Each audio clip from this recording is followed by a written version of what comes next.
Tayo pong lahat ay tumayo.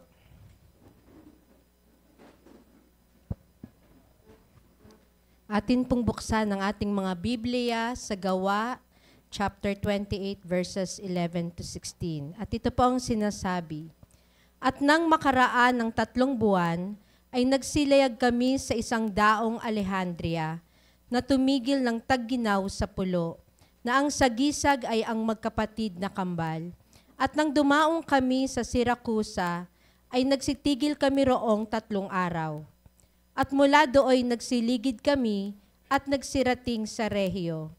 At pagkaraan ng 1 araw, ay humihip ang timugan, at ng 2 araw ay nagsirating kami sa Puteoli, na dooy nakasumpong kami ng mga kapatid. At kami pinakiusapang matira sa kanilang 7 araw. At sa gayoy nagsirating kami sa Roma. At buhat dooy pagkabalita ng mga kapatid, ay sinalubong kami sa pamilihan ng Apio at sa 3 bahay tuluyan. At nang sila'y makita ni Pablo, ay nagpasalamat sa Diyos at lumakas ang loob. At nang mga kapasok kami sa Roma, si Pablo ay pinahintulutang mamahay na mag-isa na kasama ng kawal na sa kanya'y nagbabantay. Pagpalain ng Panginoon ang pagkabasa ng kanyang salita. Kayo po ay makakaupo na.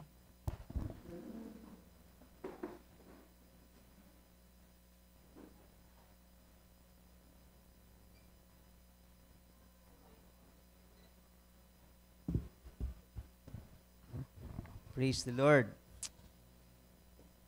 Kasama po natin ang Panginoon ngayon. Amen po? Amen. And God is good sa ating mga buhay sa araw-araw. Praise God po sapagkat itong week na ito po sa ating Kids Outreach through Metro Ministries ay meron po tayong na-reach na almost 400 children. Palapakan po natin ang Panginoon po doon. Okay. Para po sa kalaman ng lahat, yun pong ministry na ito ay ilang taon na ba natin ginagawa? Mga since 12 years na. 12 years na po na ginagawa po natin yan as a local church through our volunteers. At yung mga volunteers po natin ay halos sila pa rin yung nag-volunteer up until now. Okay, yung iba sa atin ay nasa iba ng lugar at naglilingkod pa rin sa Panginoon. Isa rin na gusto ko maintindihan ninyo ay sa loob ng 12 years na yon, hindi naman tayo talaga nakaka-win pa ng mga galing sa kanila doon sa mga pinupuntahan natin. So, parang ang ginagawa natin lang na ministry, kung gayon, ay planting the seed. Planting the seed. Sabi sa Biblia, magkaiba yung nagtatanim, magkaiba yung nagdidilig, di ba? Pero pareho silang merong reward sa Diyos at ang Diyos ang nagpapatubo ng lahat ng yon. So, kahit hindi tayo nakaka-harvest, meron tayong bahagi doon sa harvest na yon sapagkat tayo ay nakapagtanim at nakapagdilig. No? So, ang Diyos ang nagpapalago, no? Pero ngayon, eventually, ay pinagpipray natin at pinagpaplanuhan at sinisimulan ng gawin yung pag-reach out naman sa mga parents. Okay? So, last week ba sinimulan nyo yung pagdalaw sa mga magulang? Last week, no? 2 weeks ago. So, dinalaw sila yung mga magulang ng bata para magkaroon ng mga Bible studies doon. At yung tinetrain po natin sa Bible School through Comdep GLU, sila po yung humahayo po doon. So, palapakan po muli natin ang Panginoon po doon. Okay?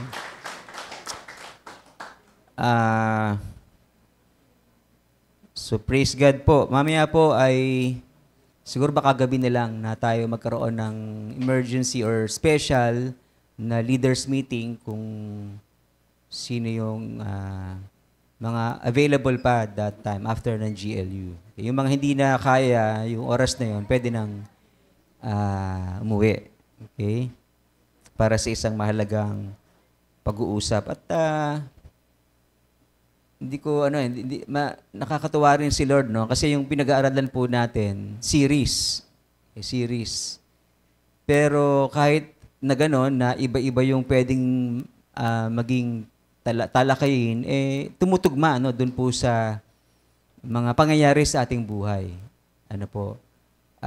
At ngayon po ay ang ating pag-uusapan po ay tungkol po sa encouragement. Encouragement. Ikaw ba ay discouraged? Siyempre, di ba, may mga times na nadi-discourage din po tayo. Pero magkakaiba ng mukha yung ating or larawan or pangyayari sa buhay natin na kung saan tayo nadi-discourage. At of course, dahil doon kailangan natin encouragement. Amen po? Kailangan natin. Ang Tagalog ng encouragement? Anong Tagalog ng encouragement? Pagpapalakas. Kasi nangihina tayo kasi may mga problema tayo, di ba? Yung iba, problema sa asawa. Di ba, na hindi niya madala sa Panginoon o kaya may bisyo or hindi ka na masyadong pinapansin, di ba? So, dala-dala mo yan sa buhay mo na kailangan, nadi-discourage ka at kailangan mo ng encouragement. Okay? Pero, madalas, no, meron tayong nakikitang nag-encourage sa atin, di ba? Pero minsan wala. Di ba, ganon? Kaya lalo tayo nadi-discourage sa mga times na walang nag-encourage sa atin. Okay? So kung nakaka-relate ka dito, tama-tama yung ating text no sa pag-aaralan po natin sumagang ito through the life of Apostle Paul. Kaya naman ang title na message nito ay Encouraged and Being or to be an Encourager. Okay, so gusto nating ma-encourage, pero kailangan din naman mag-encourage tayo. Hindi naman pwede yung ikaw lang yung puro ini-encourage, di ba? Encourage. Kailangan ko ng encouragement. Kailangan encourage nyo ako. Pag di ko nyo ako in-encourage, wala kayong kwentang tao. Parang unfair naman yun, di ba? So, dapat, ikaw rin nag-encourage ng iba. Alright? So, let's pray po, sandali po. Lord, we thank you so much, Panginoon, sa umagang ito. Holy Spirit, we honor you in our midst. We thank you for being with us. Salamat po sapagkat kami ay yung templo, Panginoon, na tinatahanan mo, hindi lang corporately, kundi individually. Salamat po sa pagkakataong ito na tuturuan niyo po kami ng inyong salita. We pray that you would open our eyes, our minds, Panginoon, our hearts, Panginoon, para po malaman namin ng malinaw ang iyong salita at ito'y magbago ng aming isipan, magbago ng aming puso at ng aming pamumuhay nang makalakad kami sa ayong kalooban, Panginoon. Sang-ayon sa iyong kalooban. Thank you so much. Use the servant, Panginoon, para po ipangaral ang salita. Sa pangalan ni Jesus, Amen. So, before we dive in dun po sa encouragement, merong portion dun sa ating text na makita po natin, binanggit po dun, yung ang magkapatid na kambal. Yung sa last week natin, at makita niyo, basta niyo, naka-capital letter, di ba? Ang magkapatid na kambal. Okay. Sa last week naman, nakita natin na yung justice ay nasa capital J. Di ba? Meaning, ito'y mga Diyos nila no mga panahong yon. Ang magkapatid na kambal. Ang pangalan ng magkapatid na kambal na yan na dinidiyos nila ay Zeus. Ano ba pronunciation nun? Zeus? Zeus or Zeus, whatever. Yun po yung pangalan ng dinidiyos nila. Ito po ay twin sons ni Castor and Pollux. Nakita niyo yung mga pangalan ginagamit sa movies, no? Castor, Zeus, Casper pala yun. Castor. Okay. Si Castor at saka si Pollux, may dalawa silang kambal na dinidiyos nila. Sila ay patrons ng mga sailors. Diba? Kasi tugma-tugma yung dugtong-dugtong story ang ito ng narrative ni Luke, na galing sila sa sailing, tapos dumaong sila sa isang lugar na may dinodiyos silang ang magkapatid na kambal. Okay? Na si Zeus. Itong Diyos na ito, dinodiyos nilang ito ay tinuturing nila na may kapangyarihan dun sa bagyo, may kapangyarihan na i-control yung hanging malakas, yung mga waves, no, storms. Okay? So, siyempre, dahil kung ikaw ay unbeliever that time, marami kang options actually na maging Diyos mo eh. Kaya ang dami mong bibilin mga Diyos sa bahay mo para gawing anting-anting mo. Okay? At isa itong Diyos na pwede mong piliin para maging anting-anting mo. Pagkahawak mo tong simbolo niya, siguro curved na image yun ng ng twin na kambal, okay? Na pagkadala-dala mo yon habang nagsisale ka, may kapangyarihan yon para i-control yung wind, i-control yung storm, i-control yung wave. Okay? Siguro nung time nila Apostle Paul, nilalabas nila yon, tinatawagan nila yung ang makapangyarihang magkapatid na kambal. Tulungan niyo po kami sa mga panahon ito, pero walang nangyari, di ba? So talo yung Diyos nila. Parang kumbaga, doon nila na-realize na walang kapangyarihan ng Diyos nila, kundi ang makapangyarihan ay yung Diyos ni Paul. Di ba? Na nag-assure sa kanila ng kanilang kaligtasan. Okay? So, nabanggit ko to kasi na-intriga ako kasi meron tayong coffee ngayon, di ba? Coffee, ano yan? Zeus Coffee, no? Hindi ko sinisiraan, napapaliwanag ko pa mamaya, hindi pa ako tapos, wag kayong mag-judge agad. Okay? Yung Zeus na ito, ang sabi nila, ang taong yan ay si Kaldi. Yun yung itsura si Kaldi. Goat herder siya, nag-aalaga ng kambing, okay? Na nakadiscover ng coffee centuries ago. Okay? Kaya lang, yung nagtataka sila sa symbol nun, kasi si Zeus, yung Zeus na meron siyang rito, nakita niyo yan doon? Dahon. Okay? Ito yung suspecha nila, yung dahon ay kakamukha nung Zeus God sa itsura niya. Ayan. Okay?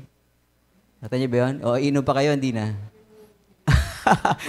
hindi yun ang punto ko, okay? Pero baka yun iisipin nyo, di ba? So, sinasabi yata ni Pastor, hindi na kami pupunta ron kasi actually, yung Starbucks may issue rin tungkol doon, di ba? Kasi yung symbol nila parang mga goddess din, no, na sinasamba nila, di ba? So take natin ngayon dyan bilang Christians? Hindi na ba tayo pupunta sa mga ganito? Kasi pinopromote nila ang mga Diyos ng mga Greeks. Ano gagawin natin? Kasi nga, tinako nga, talagang mga Christians kayo. Ay, Christians talaga. Tinako nga talaga mga aral kayo bilang Christians. At sabi sa inyo, mag-Bible school kayo para malaman yan natin. Anong gagawin natin? Palagay nyo. Pupunta pa rin dahil kape lang naman. Hindi mo naman sasabihin Diyos nila. Ba, magaling si Ate Libby, nagba-Bible school kasi eh. Nagtuturo pa ng nakakandak pa yan ng nag-hold ng Bible studies, di ba? Bible studies. Di ba? Ano yung sinasabi sa banal na kasulatan? Mark chapter 7 verses 18 to 19. Ano sabi ron? Mark chapter 7, wala sa slides ko eh. 18 to 19. Sabi ng ating Panginoong Yesus, pakinggan nyo sabi ng ating Panginoong Yesus, anumang nasa labas na pumapasok sa tao, ay hindi makakahawa sa kanya. Hindi makakahawa sa kanya. Sapagkat hindi yung pumapasok sa kanyang puso, kundi sa kanyang tiyan at lumalabas sa dakong daanan ng dumi. Sa salitang ito'y nililinis niya ang lahat ng pagkain. Inihandog man yan sa Diyos-Diyosan nila, wala nang wala nang kahulugan yon sa atin ng mga sumasampalataya sa Panginoon. Okay? Sapagkat hindi yung pumapasok sa atin na magpaparumi sa atin, sabihin nila, si Pastor, tinan mo, halata na nga na Diyos-Diyosan yung pinopromote nila, umiinom pa doon. Bali ba naman, nung kailan lang uminom kami, di ba? Kailan yan? Nung Thursday, nung mga pastor doon. Okay? Ayan, sinasabi ni Lord, hindi yung pumapasok sa'yo, ang nagpapasama sa'yo, kundi yung lumalabas sa bibig mo, di ba? Kahit nga Biblia, pinapasok mo, pero nagmumura ka pa din. Parang baliwala din, di ba?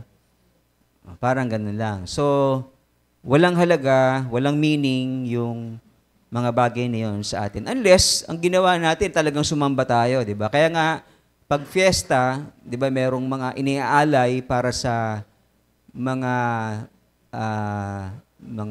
ano tawag doon? Patrons nila, di ba? Yung iba, hindi napunta kasi ang feeling nila baka nakikipamatok sila, parang gano'n. Pero walang kahulugan yon sa atin. Kundi nandun tayo para makapag-fellowship, dahil inimbitahan tayo, di ba?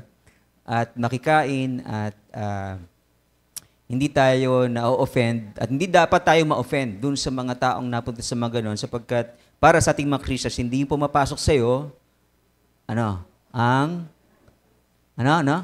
hindi yung pumapasok sa'yo ang magpaparumi sa'yo, kundi yung lumalabas sa'yo. Okay? So, lahat ng mabuti tinatanggap natin, di ba? Every good and perfect gift comes from God. No? Wala po tayong... Pero syempre, may mga pagkain na hindi natin tinatanggap ng sobra-sobra kasi makakasama sa'yo, di ba? Alam mo na kung ano yung mga yon na dapat pagbawal na sobra, no? Kasi magkakasakit tayo kung sumosobra tayo. Now, sa ating talata, sa verse 13 and the following, so sa haba-haba ng nilakbay nila, mga 40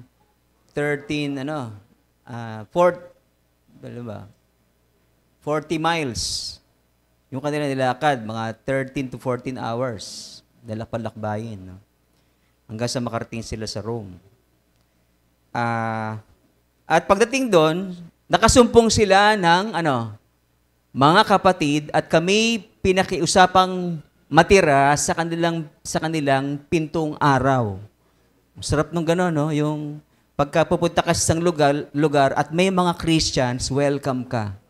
Ang sarap, no? Kumpara doon sa pumunta ka sa isang lugar, Christian sila, pero hindi ka welcome. Hello? So, tinuturuan tayo ni Lord dito. Nami-personal ba si Pastor? Yun, nakasalagay dyan yung salita ng Diyos, di ba? Kung may naranasan lang si Pastor lately, yun agad pinipreach, nakikita natin dito paano gagawin ko? Pipigilan ko na yung bibig ko para sabihin lang na may personal ako. Nandiyan yung salita ng Diyos, di ba? Ang sarap ng feeling na pagpunta mo sa isang lugar at mayroong mga Christians doon at kilalang Christian ka rin, di ba? Welcome na welcome ka. At walang inhibitions, no? Mamaya, discuss natin kung ano yung mga problema rito na kailangan nating solusyonan. Okay? Pero si Apostle Paul, di ba? Isa siyang tao na sumusunod sa kalooban ng Diyos. Siya ay in chain dahil sa preaching ng gospel. May mga bintang sa kanya, pero and yet yung mga Christians, kahit may bintang sa kanya, wini-welcome pa rin siya. Hindi siya iba. Di ba, no? Sarap nung gano'n, no? Yung pagpapasok ka sa isang bahay na kahit alam nila na merong akusasyon sa ibang tao, welcome na welcome ka. Hindi ka pandidirihan, hindi ka lalayuan. Okay? So, sabi rin dyan, nang sila'y makita ni Pablo, ay nagpasalamat sa Diyos at lumakas ang loob. Lumakas ang loob. Okay?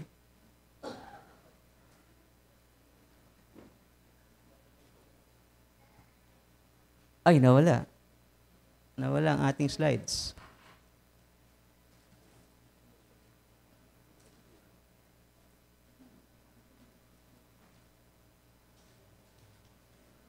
Yan.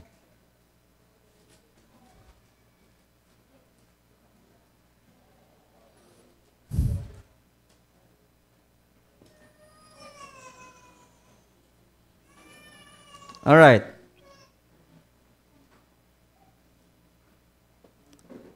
So,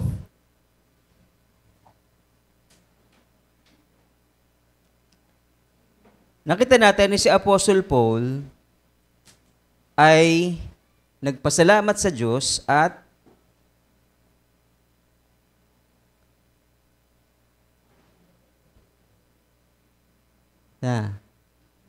nawala na. Ayan na. Ikaw na lang, Jervis.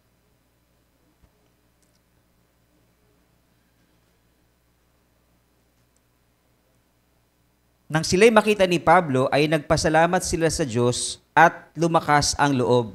So, ibig sabihin, parang si Apostle Paul during this time ay nangangailangan pa rin ng encouragement. Di ba? Kasi pinagpasalamat niya na may nakita siyang mga kapatiran na winelcome siya. Okay? At dahil doon, na-encourage siya. At for sure, in-encourage sila ng mga kapatiran doon sa lugar na yon, especially matapos malaman ang kanyang sitwasyon na siya ay in chain because of the gospel of our Lord Jesus Christ. So, ang gustong ituro sa atin ng Panginoon dito ay simple lang. No? We need encouragement because at times we are being discouraged. Okay. Kailangan natin ng, Tagalogin ko, no? Kailangan natin ng encouragement, kailangan natin na merong magpapalakas sa atin sapagkat may mga times sa buhay natin na nangihina tayo. Tama? Okay? Now, tignan natin kung saan ba nanggagaling yung ating discouragement muna. Magsimula tayo doon. Palagay nyo, saan nanggagaling ang ating mga discouragement? Ba't tayo na-discourage? Bakit tayo na-discourage? Ha? Tingnan nyo kay Apostle Paul. Bakit siya na-discourage? Dahil sa false accusation.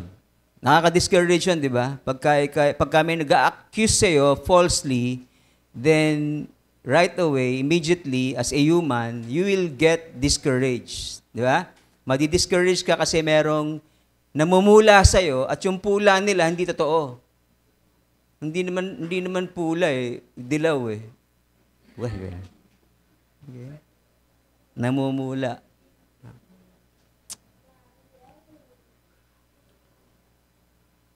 At sa mga false accusations ni Apostle Paul, yung mga natanggap niyang false accusations, bagamat siya ay na-discourage, ay hindi siya naging bitter and vengeful. Hello? Hello? Kapag ikaw ba ay meron sa iyong mga nag-aakusa, meron sa iyong namumuna, meron sa iyong nagkikriticize, are you bitter? Are you vengeful? Alam niyo yung vengeful? Yung kapag pinulaan ka, pupulaan mo rin at pulaan na lang kayo. Dilawan pa, di ba? Berdehan pa. O ano-ano na. Okay? Si Paul ay falsely accused, na-discourage siya, yes, at na-discourage, pero hindi siya bitter and vengeful. Now, paano yung mga So sa mga false accusations, may discouragement pero hindi tayo bitter and vengeful. Pero paano yung sa mga totoong accusations? Paano kung totoo yung accusation sa iyo? Totoo yung pula sa iyo? Anong gagawin mo? Yung sa mga pula, doon sa mga comments, doon sa mga criticisms, doon sa mga accusations na hindi totoo, syempre payapa ka, hindi ba? Kasi hindi naman yung totoo. Hindi mo kailangan, in fact, sagutin yun. Hindi mo kailangan magalit sapagkat di naman yung totoo, di ba? Kailangan lang nilang matlaman yung side mo at pag naliwanagan sila, tapos na, di ba? So you are at peace kapag ikaw ay alam mo kung ano yung totoo sapagkat hindi ka nababother sapagkat alam mo yung totoo sa iyong sarili at papatunayan yun ng ibang tao. Pero pagka totoo na yung accusation sa iyo, anong gagawin mo? Yung nga, totoo na yung comment sa iyo, totoo yung pula sa iyo, anong gagawin mo? Yung iba magagalit, di ba? Yung iba magpa-fight back, di ba? Makikipag-away na yung iba doon, di ba? At makikipagsagutan na. At maraming mangyayari hindi maganda sa relationships, right? Hello? Nakakasabay ba tayo? Okay. So, anong gagawin natin pagka totoo tayo na na-accuse? Try natin ito, baka sakaling magano.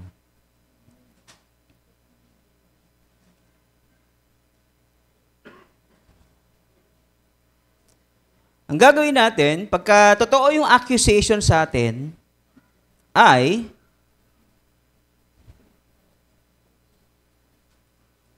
either we take pride and hide our sins, our mistakes. Di ba? Ginagawa ng iba, pagka sila ay falsely accused, truly accused, totoo yung sinasabi sa kanila, tama yung sinasabi against them. Nagiging prideful sila, nagmamataas, nakikipag-away, nakikipagtalo, para matakluban yung kanilang pagkakamali. Merong sense? Meron, di ba? May gano'n na pangyayari sa buhay natin. At nasisense natin yun sa mga kapatid natin, mga kamag-anak natin, sa mga kaibigan natin, sa church, di ba, sa loob ng church. Alam natin na merong pagmamataas yung iba sapagkat sa halip na makipag-usap ay nakikipagtalo. Or, di naman, syempre may iwasan yung pagtatalo sa pag-uusap, di ba? Pero in a way, na ang purpose natin is to reconcile. Okay? Pero hindi yan ang gagawin natin. Amen po ba? Pag may mali tayo, tama yung sinasabi nila na mali yung ating ginagawa, hindi tayo mag-fight back, hindi tayo mag-take pride, at hindi natin itatago yung ating kasalanan. Humble tayo to admit our mistakes, yun yung siguro yun yung pangalawa. No? Humble tayo to admit our mistakes, totoo naman yun, di ba? Anong gagawin mo? Makipaglaban habang buhay at mamatay ng merong pride. Ganun ba? Hindi, di ba? Hindi yun ang gusto natin sa buhay natin. Gusto natin, mamatay tayo ng payapa. Di ba yung mga bagong mamatay, anong ginagawa nila? Pinapatawag yung mga kagalit nila, di ba? Para ma-at peace sila before death. Alam mo yun? Di ba? Ba't gagawin po yung sa huli, di ba? Di sana doon sa... Siguro kaya siya nagkasakit, dala-dala niya yung sama ng loob na yun. Tignan mo, kung noon pa lang, bata-bata pa siya, inayos niya na yung problema, di sana wala siyang ganong klaseng sakit, di ba? Baka isang mild na sakit lang na hindi niya ikakamatay ng ganon. Alam niyo ba na yung mga stress natin related dun sa mga relational problems natin? At yung stress na yun ang dudulot kadalasan ng ating karamdaman, di ba? O di, kailangan, alam natin i-handle ang stress natin. Kasi pagka hindi mo na-handle ang stress mo, magiging squatro yan. Squatro. Okay, ikaw ba ay prideful kapag ka ina-accuse ka ng iba at tinatakloban yung kasalanan mo para... Alam niyo yung tactic ng iba, para sa panahon na pipinpoint na yung kasalanan niya, tatakloban niya yon. Paano paraan? Yung kasalanan ng isa, yung aatakihin niya, para dun mapunta yung, yung focus, no? Hindi sa'yo, di ba? So, natakloban kasi mas malala yung kasalanan niya na pinakita mo sa mga taong na nakaka-witness. So, ang mangyayari, dun na yung focus, hindi na dun sa'yo na mali, di ba? Parang kumbaga, nakagawa ka ng way out para hindi ikaw yung mapag-usapan. Ang pag-uusapan na, yung ibang tao na. Nakita niyo yung tactics ng iba? Hindi yung tama. Okay? Hayaan mo muna na matapos yung usapan tungkol sa kasalanan mo at i-deal pagkatapos nun yung kasalanan ng iba. Tama? Hindi yung pagtatakloban natin para ma-cover up yung ating mistakes at hindi na mapag-usapan. Willing tayo na mapag-usapan yon kasi we are being taught by God to be humble. To admit our mistakes, ask for forgiveness, and so be forgiven. Amen po? Alright. Number 2, palagyan nyo pa kayo number 2. Saan nanggagaling ang ating mga discouragement? Nadi-discourage tayo sa false accusation. Ano ba naman to? Dami ng mga nagpupuna sa akin. Pagka nakakausap ko sila, puro mali yung sinasabi sa akin. Mali ko yung tinuturo. Ano ba? Ano ba yung pinanggagaling ng ating discouragement? Number 2, siyempre, yung maraming problema, di ba? Nakakita na ba kayo ng tao ng maraming problema? Ano itsura? Ha? Tinan mo yung katabi mo kung mukhang maraming problema. Tinan mo yung katabi mo. Mukhang maraming problema. Mga nanay natin, normal sa kanila na maraming problema. Kasi maraming sila iniisip, di ba? Iniintindi natin sila doon, di ba? Kaya pagka nakasimangot sila, huwag tayong magagalit. Kasi dami nilang problema di ba? Nakasimangot na nga siya, sisimangot mo pa rin, dinagdag mo pa yung problema sa kanya, di ba? Ayan, dami ng problema tayo. Mahalata naman natin yan, maraming problema. At ano pa, ang dami tayong problema, tapos kakaunti pa yung tutulong sa'yo at halos walang gustong tumulong sa'yo na kapatiran, di ba? Lalong madi-discourage ka nun, di ba?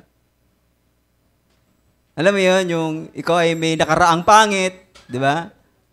Tapos pumunta ka nga, parang ganito, di ba? Pumunta ka sa isang lugar na kilala ka sa lugar na yon na pangit ang ginawa mo na nakaraan at walang gustong tumanggap sa'yo. Di ba? Ang hirap, nakaka-discourage yun, di ba? Baka ang gagawin mo nun baka gantihan itong mga to, di ba? Para dahil sa ginawa nila sa'yo na hindi kanila tinatanggap, 'di ba?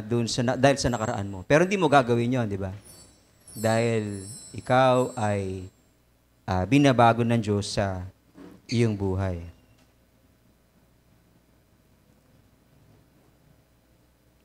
Si Paul ay sobrang dami ng problema, di ba, na naranasan. Yung problema niya ay hindi pareho nung sa atin, nakasing bigat, no? Ang gagaan nga ng problema natin, no? Di ba?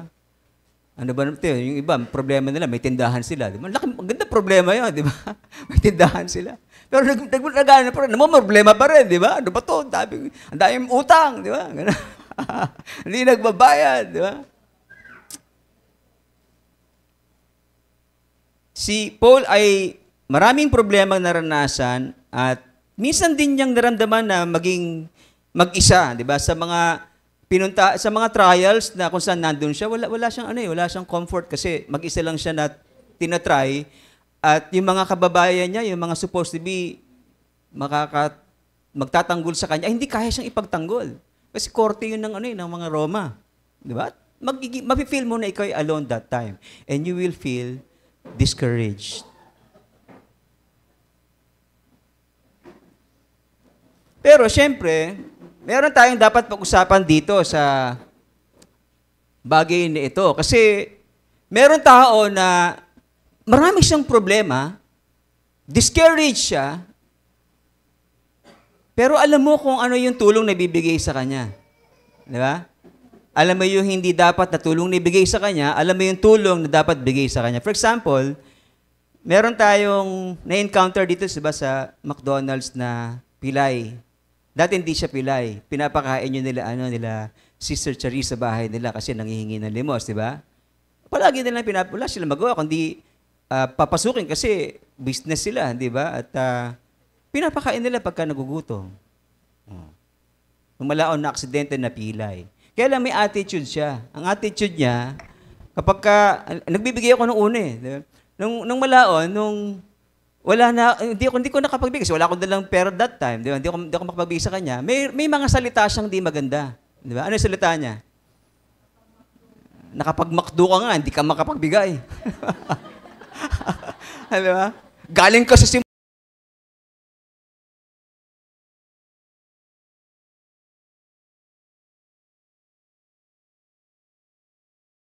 ko siya, di ba? Ano tulong bibigay ko sa kanya? Kung ganda ng ugali niya, sige nga, tulungan niyo ako, anong gagawin ko? Ha? Sabi ko sa kanya, kinausap ko din ako mag-test, alam mo, tanggapin mo yung sasabihin ko sa iyo kasi para sa kapakanan mo to. Gusto ka naming bigyan. Okay? Gusto ka namin tulungan. Pero pakiusap ko na alisin mo yung mga lengguwaheng yon, sinasabi mo. Kasi habang sinasabi mo yan, tandaan mo, maraming tao ang hindi magbibigay sa'yo. Hello? Di ba? Dahilan ng dahilan. Parang ayaw tanggapin yung sinasabi ko.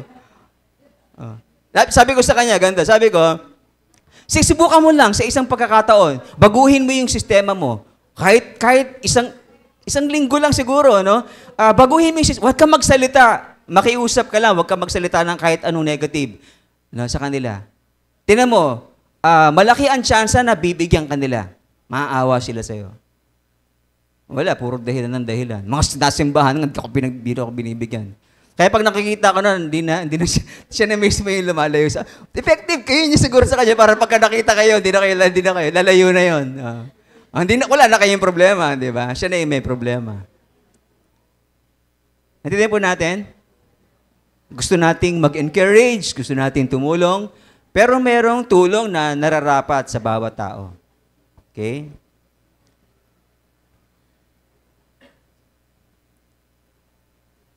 First Thessalonians chapter 5 verse 14. Sinasabi ni Apostol Pablo sa mga mananampalataya sa Thessalonica, pinapakiusap namin mga kapatid na inyong paalalahanan ang mga tamad. May encouragement, di ba? Pagka meron tamad, ang encouragement sa kanya ay paalalahanan. Ano papaalala mo? Magsipag ka, di ba? Kasi kami rin naman nagtatrabaho para kumain. So pare-pareho tayo. Yung bulag nga, di ba? Kahit bulag siya, nagtatrabaho, di ba? Ano ginagawa niya? Gumagawa ng sabon, di ba? Yung mga kaya niya gawin pagka nakapikit siya or bulag siya, wala siya makita.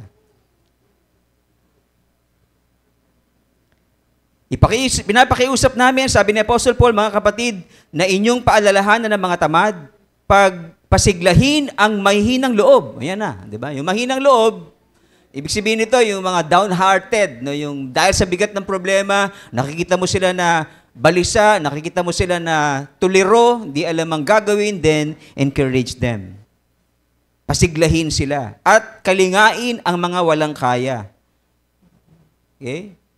Yung wala nang ibang makakatulong sa kanyang pamilya. Okay? At kailangan ng ating tulong. Pagtiyagaan nyo silang lahat. So yung tamad, pagtiyagaan natin, di ba? Napagsabihan, paalalahanan. Yung mga mahina, pagtiyagaan natin na turuan na manalig sa Panginoon. Di ba? Sapagkat minsan, ang dami-dami na nga nilang problema, pero alam nila yung solusyon, manalangin sa Diyos, no? Gawin ang kalooban ng Diyos, kaya lang di nila magawa dahil na-suffocate sila nung problema na meron sila, di ba? Na lulunod sila dun sa dami ng problema. So, nakakalimutan na nila mag-pray na yun yung solusyon sa kanilang problema. Magbasa ng Bible na yun yung solusyon sa kanilang problema. Sapagkat doon sila makakahugot ng lakas sa Biblia, sa salita ng Diyos na kailangan nila para magtagumpay sa buhay na ito.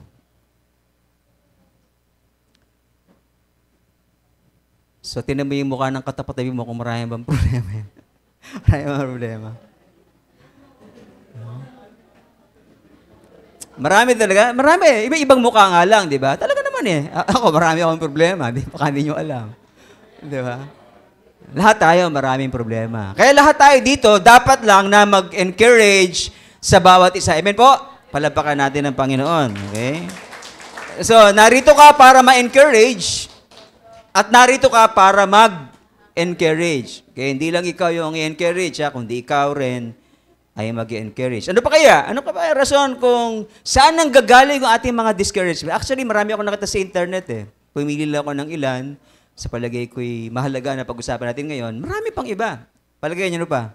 Saan nang gagaling yung discouragement mo? Bakit ka discouraged? Ha? Bakit ka nali-discouraged? Dahil sa asawa mo?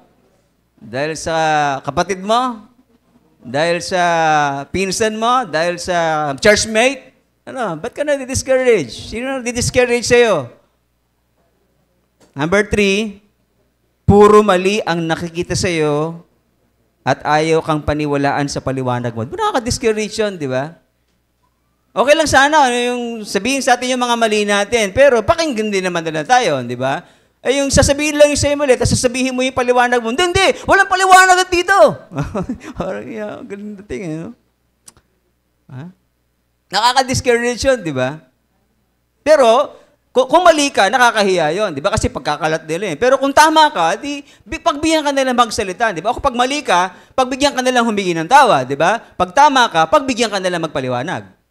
Tama, di ba?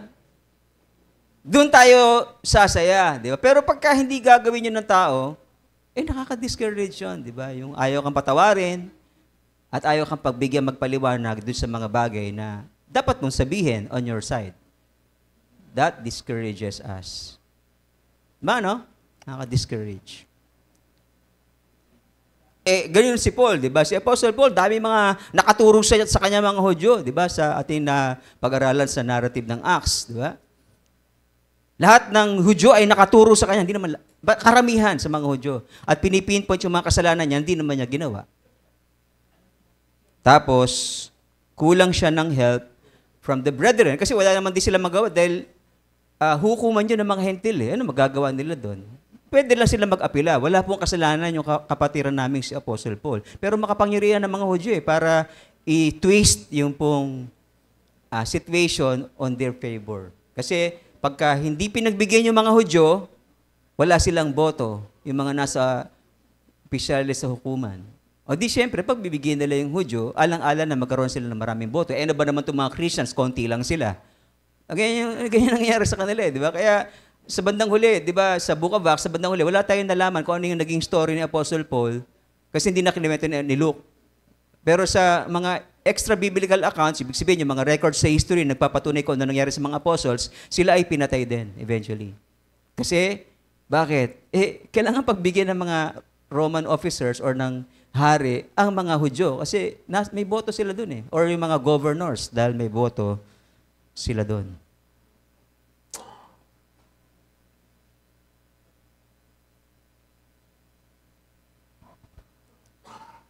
Balikan natin yung sa Malta. 'Di ba sa Malta, pag ikaw ay akusado at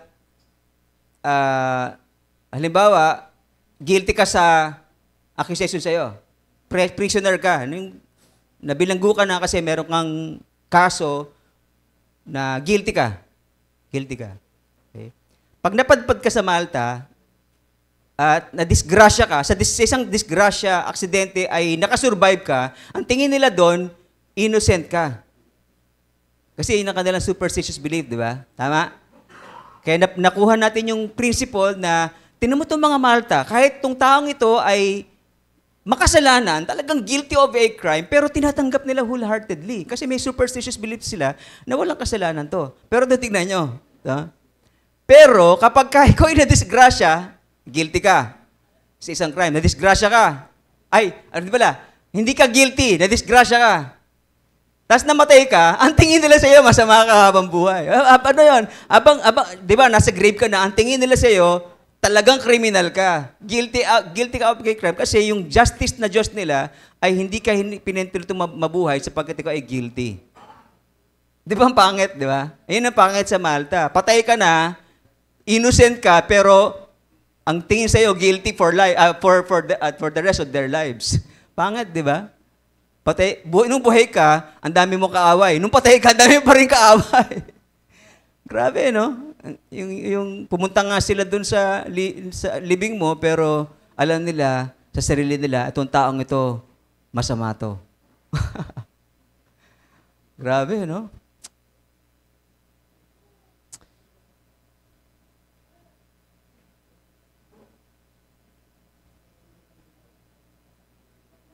So anong susi dito? Buhay pa tayong lahat. Wala pa patay sa atin. Okay. Buhay pa tayong lahat. Meron tayong mga bintang sa atin, di ba? Lahat tayo meron ganyan siguro, no? Meron ba sa inyo wala? Meron ba sa inyo walang nagbibintang sa inyo? Sino yung walang nagbibintang dito sa kanila?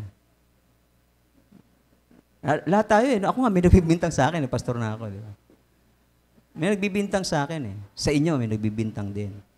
Okay? Anong gagawin natin ngayon? Hintayin natin yung kamatayan natin, tapos papatawag natin sila, magkabati na tayo. Anong gagawin natin?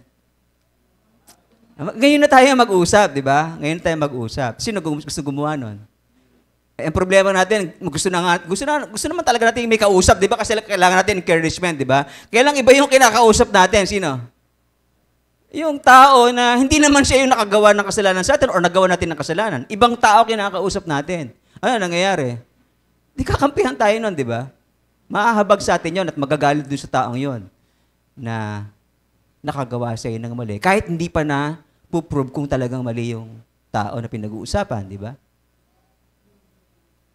Or kahit na-prove na, di ba? Ang dami mo ng kaaway. Isa lang kaaway mo, tuloy-tuloy, dumami ang naging taong kaaway mo. Anong susi dito?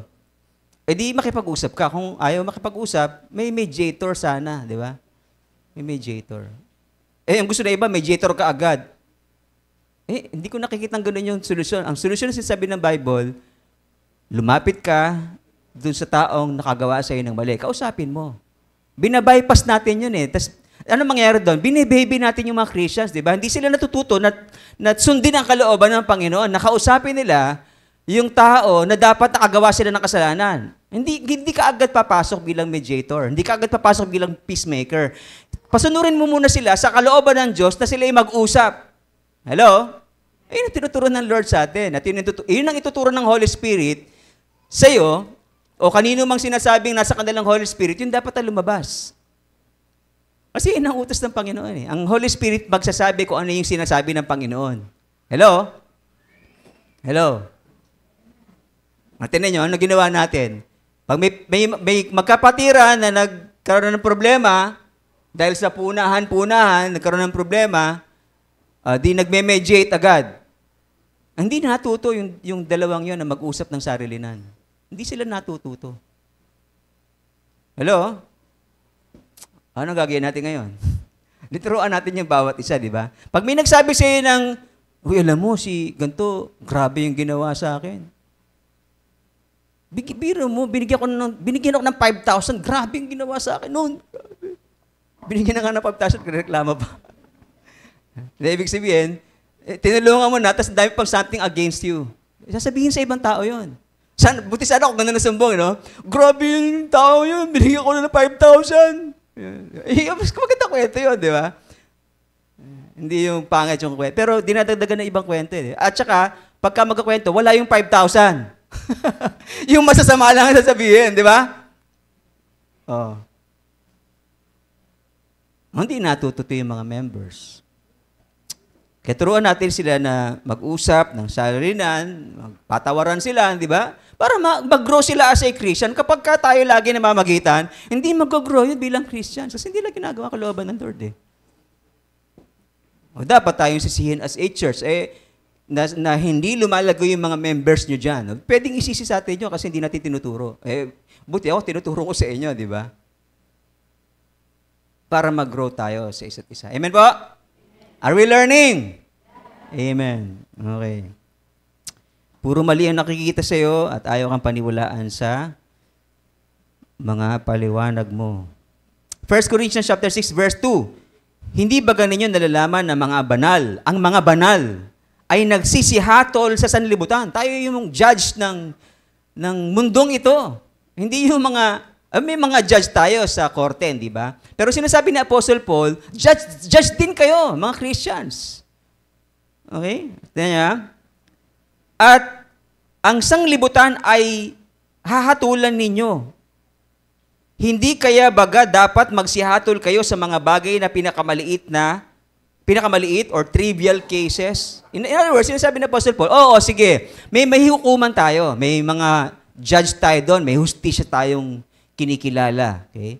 Pero sa simbahan, dapat meron din kayong korte. Dapat meron din kayong judge. Kayo ang humatol sa bawat isa. Huwag nyo nang dalhin sa korte ng mga hukuman ng mga hentil yung kaso ninyo kasi nakakahiya yung testimony natin.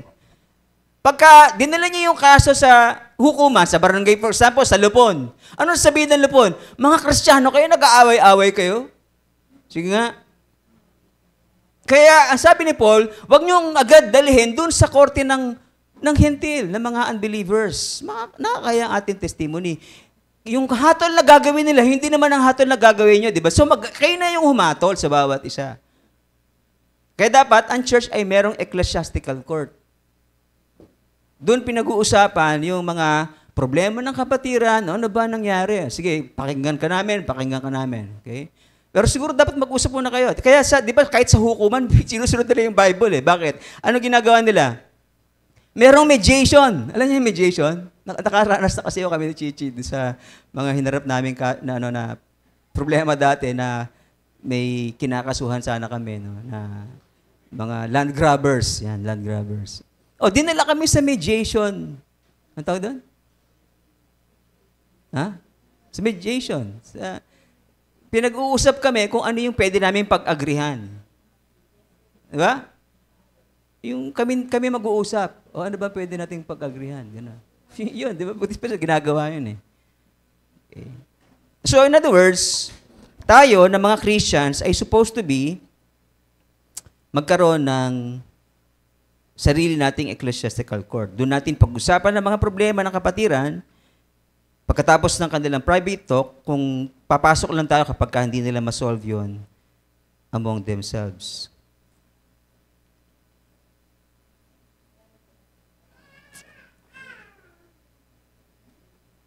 Now, kung, di ba, puro mali yung nakikita sa'yo, di ba? At ayaw kang paniwalaan sa paliwanag mo.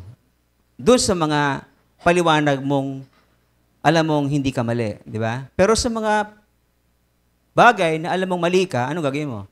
Tulad na ito natin, umamin ka na, di ba? Magpakumbaba ka na at humingi ng tawad sa nagawa mong pagkakamali. Ano pa kaya? Saan pa nanggagaling yung ating mga discouragement sa buhay bukod dyan? Ina-accuse tayo falsely, marami tayong problema, kakunting tumutulong, or halos walang tumutulong, at puro mali nakikita sa atin, ayaw tayong pagbigyan mag-explain. Nag-explain tayo, hindi nila tinatanggap. Ano pa yung nakaka-discourage? Number 4, unhealthy relationships. Hindi ba kayo na-discourage no na dati magkaibigan kayo tapos ngayon magkagalit na? Dati friends kayo, nag-fellowship kayo, nagkakapi-kapi kayo, ngayon ayaw na makipagkapi sa'yo. Di ba nakaka-discourage yun? No? Iba kayong iba, tuwan-tuwa kasi ayaw nila na makita yung taong yun. Pangit yung ugali yun, di ba? Hindi anak ng Diyos, hindi ganun mag-isip ang anak ng Diyos, di ba? Masakit sa kalooban natin na at nadi-discourage tayo pag may ganung sitwasyon na merong unhealthy or broken relationships. Mga mag-asawa na naghiwalay, nakaka-discourage yun. Sila, both of them are discouraged, no? At tayo rin ay discouraged sapagkat nangyayari yung plano ng kaaway na mawasak ang pamilya para mawasak ang iglesia. Okay?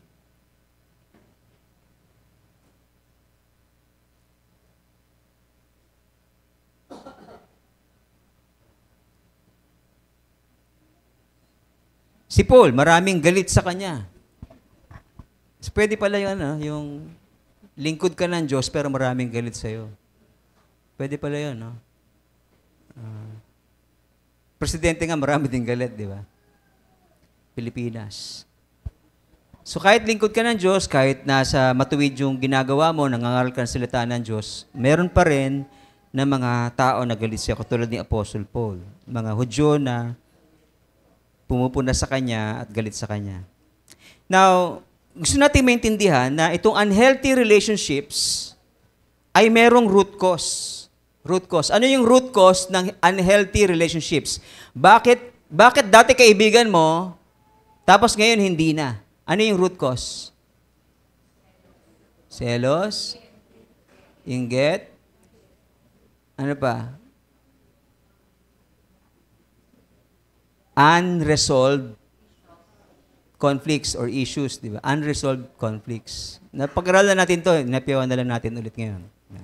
Kaya tayo merong unhealthy relationships is because of unresolved conflicts. Di ba tama, di ba? Kaya naman sila galit pa hanggang ngayon sa atin kasi hindi nila narinig yung panig natin. Or sinasabi natin, ayaw na lang paniwalaan. So therefore, kailangan may mediator para siya yung neutral na magsasabi, oo nga, tama, ito nga yung tsuri lang yan, ito interpretation lang yan, ito yung facts. Right?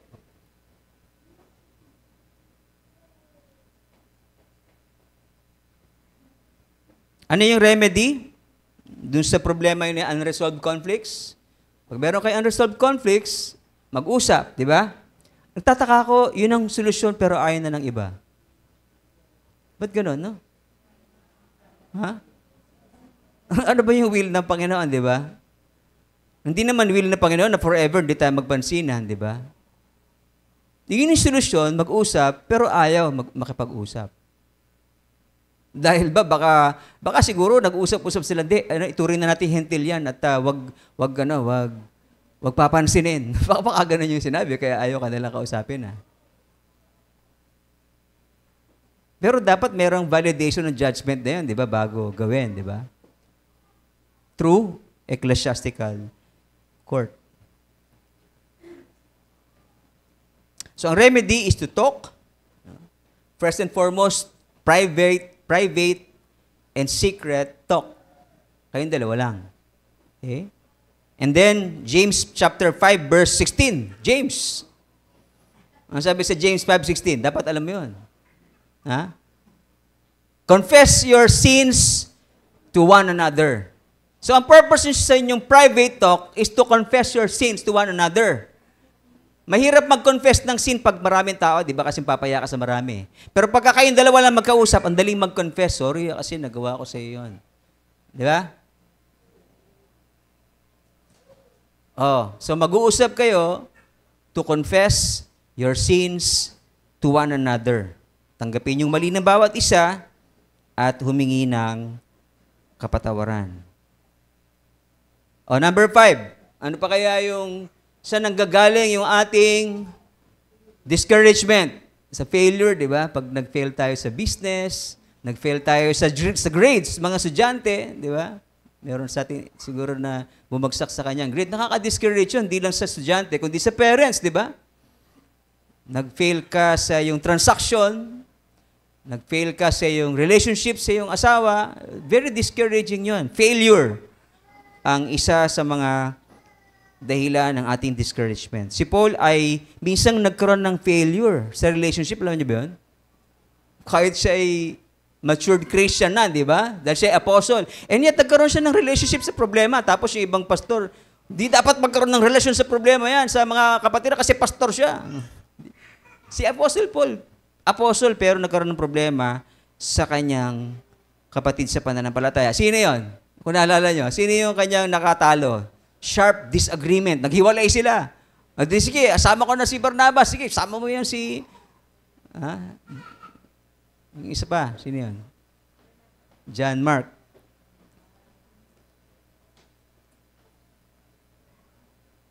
Pero, praise God, kasi kahit si Paul ay nagkaroon ng failure, minsan sa relationship, naayos niya yon. Sa 2 Timothy chapter 4, verse 11, sabi doon, Luke alone is with me. Sabi ni Paul. Sinulat ni Paul, sinabi ni Paul, nakasama si Luke. Okay?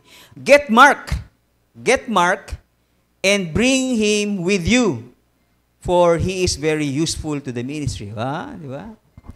So, na-recover niya yung kanyang failure.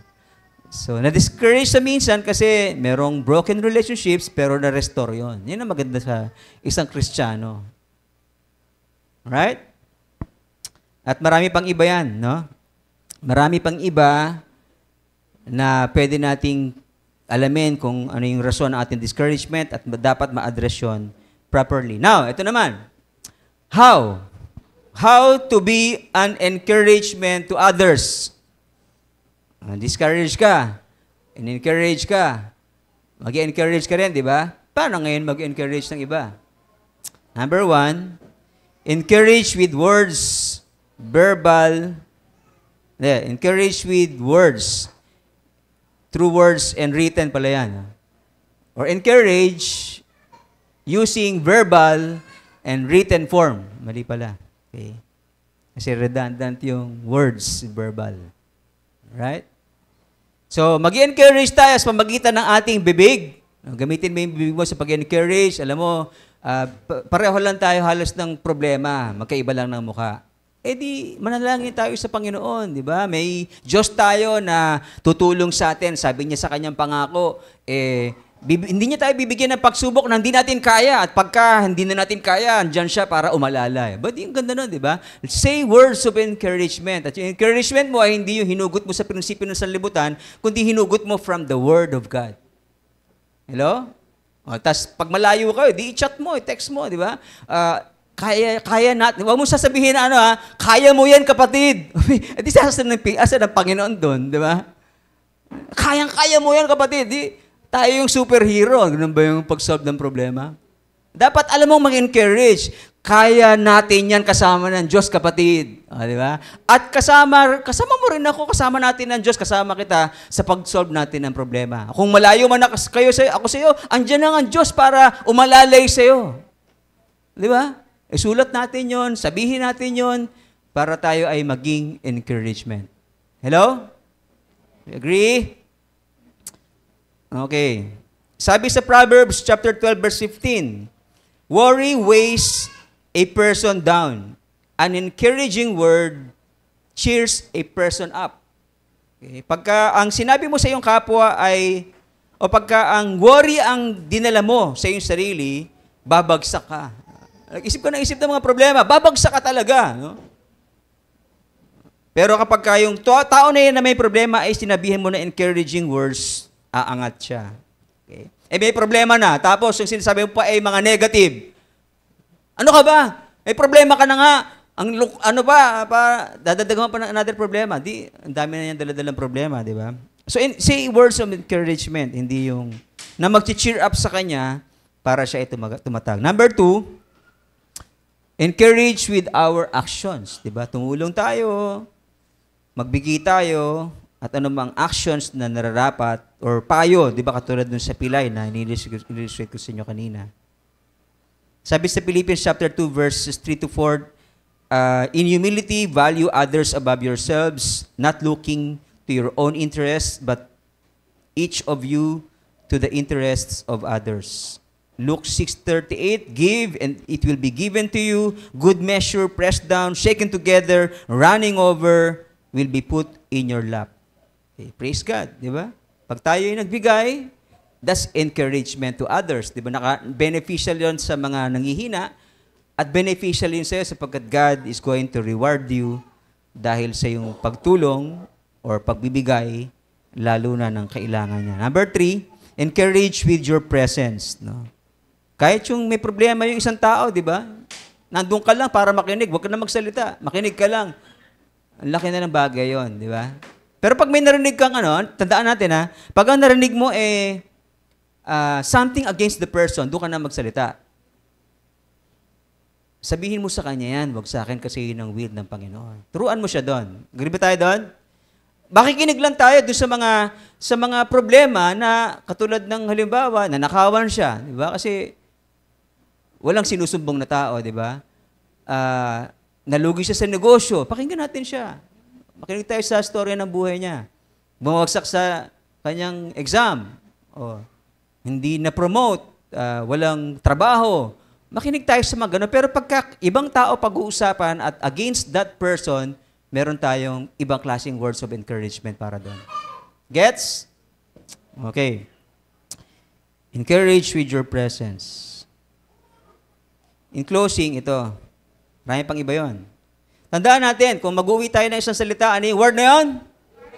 Encouragement. Ang Tagalog niyan. Ang hirap Tagalog niyan. Pagpapalakas ng loob. Ang haba, no? Isang salita yung sa kanila, sa amin dami. Pagpapalakas ng loob. So, palakasin natin ang loob ng bawat isa. Sabi sa 1 Thessalonians chapter 5, verse 11, therefore encourage one another and build one another up. Si John Maxwell, meron siyang elevator principle na tinuturo. Yung elevator, di ba, pataas siya at saka pababa. Ano ginagawa ng ibang tao? Binababa yung tao. Elevator down. Dapat, we lift the person up. Okay. Pero siyempre, di ba, pagka pinakita mo yung kasalanan ng kapwa mo sa kanya, madadown din yun kasi kasalanan yun na totoo, di ba? Pero ang purpose doon, hindi para i-put down, kundi bigyan ng pagkakataong mag-humble at magsisi, di ba? Ganun yun, di ba? Alam mo, nag-update din tayo sa bagay na yun. Hebrews 10:24, and let us consider how we may stir up one another to love and good works, not neglecting to meet together. No? Bakit hindi tayo dapat umabsent? Bakit di tayo dapat umabsent? To encourage one another. Kasi the day is drawing near. Malapit na dumating ang Panginoon, di ba? Kung darating ang Panginoon tapos nasa kasalanan ka na mangyayari sa'yo, hindi ko alam. Baka mamaya hatulan ka ng Diyos. Kaya dapat magsisi ka na ngayon. Today is the day of repentance. Kung meron tayong nagawang kasalanan, ang encouragement sa'yo, magsisi ka na. Para pagbalik ng Panginoon, sigurado na tayo dadali niya sa kanyang kaharian sapagkat tayo nagsisi at sumampalataya sa kanyang anak. Pagka inabutan ka ng Diyos na ginagawa mo yung kasalanan ginagawa mo hanggang ngayon, lagot ka. Huwag mo i-dare ang Diyos. No? Ang Diyos ay judge natin na tayo paparusahan sa walang kamatayan kung tayo magmamatigas at hindi isusuko ang ating buhay sa Kanya. Sabi ng ating Panginoon, I have said these things to you that in me you may have peace. In this world, in the world you will have tribulation. Ilan yung tribulation? Sige nga ko, alam nyo? 3, di ba? Tribulation. Ano yung tribulation? Mga paghihirap sa mundong ito. So, alam ni Lord na nagdadanas tayo ng tribulation. Ano ibig sabihin nun? Baka magalit yung mga nasa pre-trib, di ba? Kasi tribulation daw, sabi ni Lord, di ba? In this world, you will have many tribulations, but take heart, because I have overcome the world. Ano sinasabi ng Panginoon doon? I have overcome the world. Ma-overcome mo rin yung problema mo dahil kasama natin ang Panginoon. Amen po? Palapakan natin si Lord. Tayong lahat tumayo. Tayo magpuri sa ating Panginoon.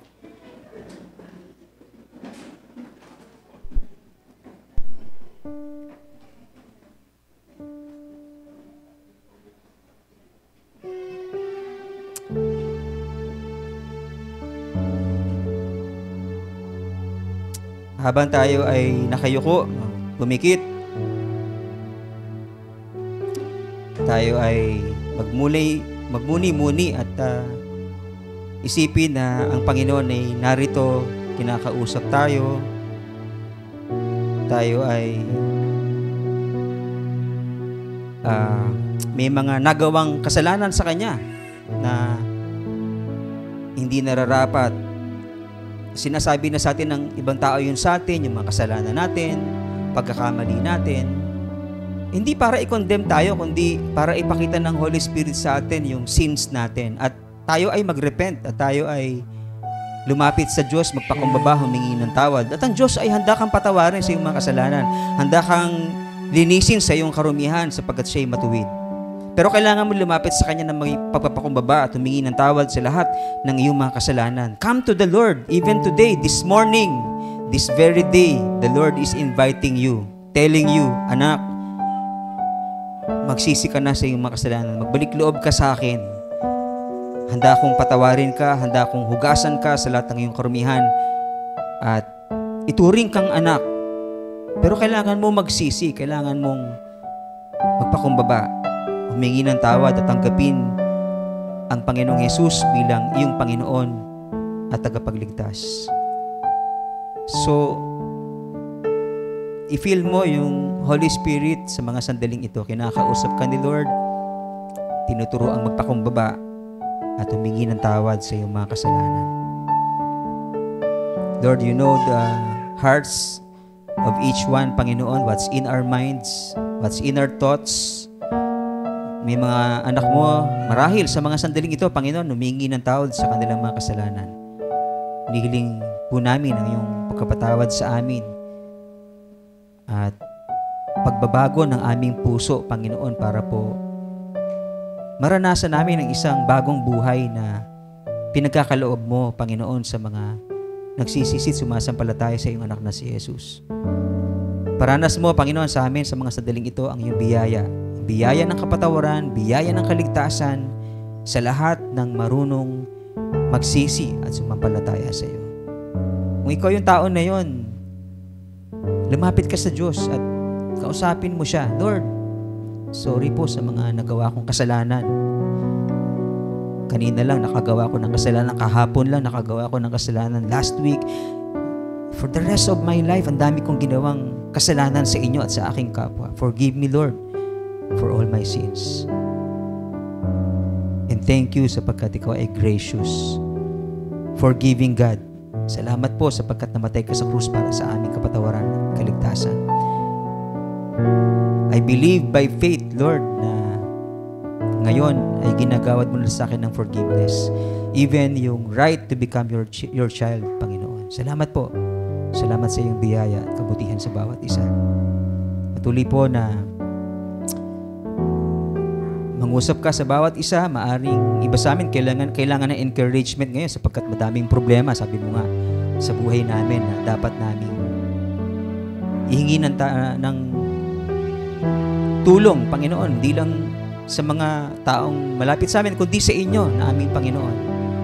Kailangan namin ng lakas sa lahat ng problemang ito. Kailangan ka namin sa buhay namin. You know our hearts, you know what's happening in our lives, Panginoon. We just come before you, Panginoon, asking for your grace and your help, Panginoon, sa mga problema po namin. And thank you sapagkat yun ang purpose mo sa buhay namin, to help us, to strengthen us, and to encourage us, Panginoon. Salamat po sa pag-minister mo sa buhay ng mga kapatid ko ngayon, Panginoon, na may mga daladalang problema sa kanilang sarili, Panginoon. Lord, patuloy po na dinadalangin ko ang tulong mo, Panginoon, sa restoration ng relationships. Meron sa amin mga hindi magkaintindihan, may problemang hindi na-resolve pa. I pray, Lord God, for your intervention, Panginoon, para po masolve ang mga problemang ito. Upang sa gayon, maging maayos sa aming pakikitungo sa isa't isa. Wala kaming tinataguang tao, wala kaming nilalayuan, kundi kami ay natututong magpatawaran at magmahalan sa bawat isa at mangyari kung ano yung kalooban mo na ang langit ay bumaba dito sa lupa, na nakikita kami ng mga tao na nagmamahalan, nagpapatawaran at tutulungan. Lord, we thank you so much for speaking to us today. We also remember in prayers, Panginoon, ng mga may birthdays. Lord, we pray that you would continue to bless them, their lives, their family, their aspirations, their prayers. Lord, answer their prayers according to your will, Panginoon. Yung mga may anniversary sa kasal, Lord, salamat po sa patuloy mo pagdaradag ng mga taon sa kanilang buhay. Lord, we pray na kayo mamamagitan sa kanila, magpatatag ng kanilang relationships.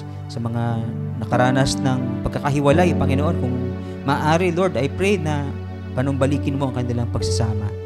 Tulungan mo pa, Panginoon, gumawa ka ng way para ma-realize ng bawat isa ang importance, Panginoon. Sinabi mo, Lord, na ang pinagsama mo ay hindi dapat paghiwalayin ng mga tao. Lord, I pray for your intervention. Lord, I pray for those who are in abroad, Panginoon. Patuloy po na ingatan niyo po sila.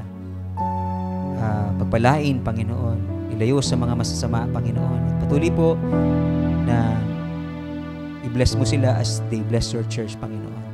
Pray for the families, each families, Panginoon, namin, mga business ng bawat isa, trabaho, kailangang pinansyal, Panginoon. We lift all these things up to you, Panginoon, asking for your wisdom, your grace, your favor, Panginoon.